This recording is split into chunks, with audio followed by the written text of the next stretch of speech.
இயேசு வந்து நம்ம சரியாக தான் நடத்துகிறார். எரேமியாவை ஏன் ஆசாரிய குடும்பத்துல பிறக்க வச்சு தீர்க்கதரிசியா கொண்டு போனார் அப்படின்னா, எரேமியா தீர்க்கதரிசனம் நிறைய சொன்னதே யாருக்கு தெரியுமா? சபைக்கு தான், ஆசாரியர்களுக்கும் விசுவாசிகளுக்கு தான். அவர் சர்ச்சில் நின்று தான் நிறைய சொல்லிட்டே இருப்பார். அதனாலதான் அந்த தைரியம் வந்து எரேமியாவுக்கு வர காரணம் என்ன? அவன் வளர்ந்ததை யாரா வளர்ந்தான் தெரியுமா? பாஸ்டர் பையனா தான் வளர்ந்தான். இந்த மலையாளத்துல ஒரு வார்த்தை உண்டு, இந்த தீயில குறுக்கிறது வந்து வெயில்ல வாடாதான். முளைச்சதே இதுலதான் முளைச்சிருக்கு, தீயில தான் முளைச்சிருக்கு. அதுக்கு மேல வெயில் அடிச்சாலாம் வாடாது. வேற ஏதாவது கொண்டு விட்டாங்கன்னு வைங்களேன், ஆசாரியர்கள் அப்பத்தோடு கூட விழுங்கி இருப்பார்கள்.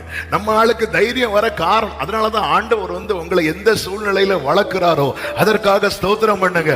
எந்த குடும்பத்துல பிறக்க வச்சிருக்கிறாரோ அதற்காக ஸ்தோத்திரம் பண்ணுங்கள். கர்த்தர் சர்வ ஞானி. சத்தம் ஆமேன்னு சொல்லுங்க. ஒருவேளை நினைச்சு நான் மட்டும் அந்த குடும்பத்துல பிறந்திருந்தா அந்த குடும்பமே நாசமாயிருக்கும். ஆமே, நான் மட்டும் இப்படி பிறந்திருந்தா, நான் மட்டும் அங்க பிறந்திருந்தா. ஆமே, இவங்க மட்டும் எனக்கு அப்பாவா இருந்திருந்தா. ஏன் குடும்பத்துல பிரச்சனை உண்டாக்குறீங்க?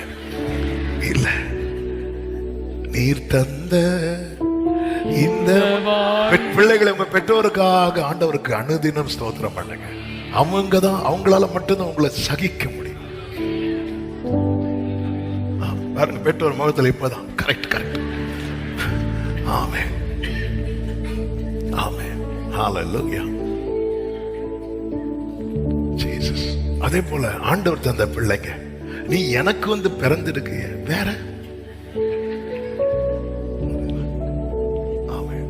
உலகம் உங்க பிள்ளைங்களை 1000 பேசலாம், உங்களை 1000 பேசலாம். எல்லாம் பேசும்போது யார் தெரியுமா, எப்படி இருந்தா தெரியுமா, அப்படி இருந்தோம். எல்லாரும் சொல்லுங்க அந்த வார்த்தைய, இப்படிதான் சொல்லணும். அதை விட்டு எப்படி இருந்தேன் தெரியுமா, அப்படி இருந்தோம். ஆண்டவர் எனக்கு கிருபையா. ஆண்டவருடைய சித்தம் என்னதென்று, உந்தன் சித்தம் செய்வது எந்த போஜனம் இந்த பாரினிலே. உந்தன் சித்தம் செய்வதே எந்த போஜனம் இந்த வாழ்வினிலே. எப்போதும் உந்தன் சித்தம் நான் செய்ய அப்பாவும் அது கிருபை தாரும். எப்போதும் உந்தன் சித்தம் நான் செய்ய அப்பா